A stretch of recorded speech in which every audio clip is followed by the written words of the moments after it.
Wala nang bilib ang mga kababayan nating naapektuhan ng matinding pagbaha dulot po ng sama ng panahon.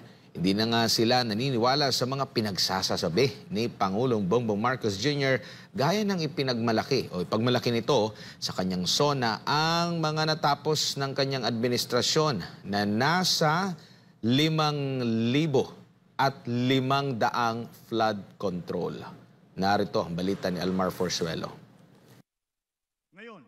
Sa pagpihit ng panahon, ang hagupit ng La Nina at mga matinding pag-ulan naman ang ating binabantayan at pinaghahandaan. Mahigit 5,500 flood control project ang natapos na at marami pang iba ang kasalukuyang ginagawa sa buong bansa. Ito ang taas noong ipinagyabang ni BBM sa kanyang ikatlong State of the Nation Address o SONA nitong Lunes. Ang nasabing umano'y accomplishment ng Marcos administration, pinalakpakan na ng kanyang mga kaibigan at kaalyado sa gobyerno.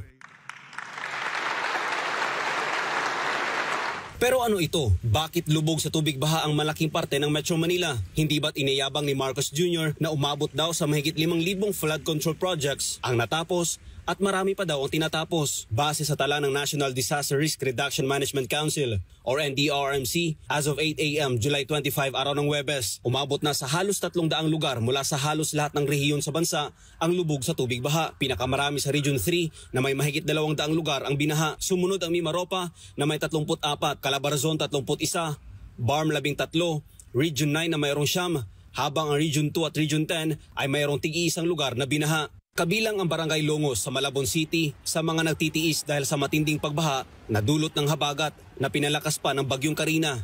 Paggabi dito na-stranded ako rito ng anong oras na ako nakauwi ng bahay, alas 9 na ng gabi. Lalo hanggang dito, gagabi nga dito. Sa ngayon sir, hanggang dito po. Yung po sa amin sa looban, sa may Pagita po. Hanggang dito po eh.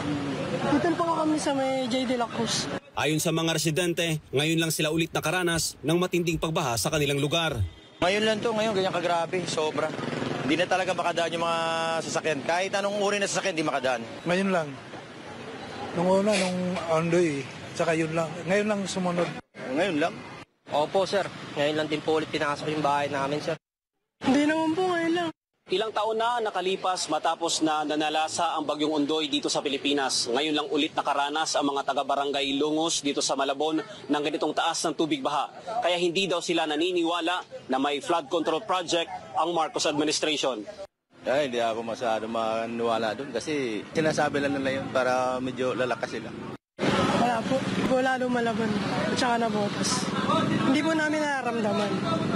Wala. Kalokohan yun. Flood control, tinan mo nga yung nangyari sa anong lugar yun? Sa NLEX na lang 9 hours, di ba? Saan ang flood control mo rin? Di ba?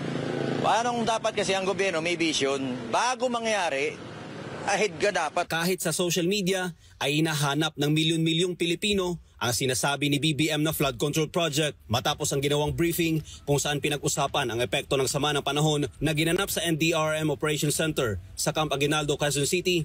Dumepensa si BBM sa kanyang mga kritiko at sinabing nabangga daw ng barko ang flood control kaya ito nasira at naging sanhi ng malawakang pagbaha sa halos lahat ng bayan. Nasira pa yung flood control natin, binangga ng barko. Kaya halos lahat ng bayan ay nasa nakalubog sa tubig. Hanggang ngayon ay palaisipan pa rin para sa mga Pilipino kung anong barko nakabangga. Kailan nangyari ang sinasabi ni BBM na nasira daw na flood control na sanhi ng pagbaha sa Kalakhang, Maynila. Para sa Diyos sa Pilipinas, pumahal, Almar Forzuelo, SMNA News.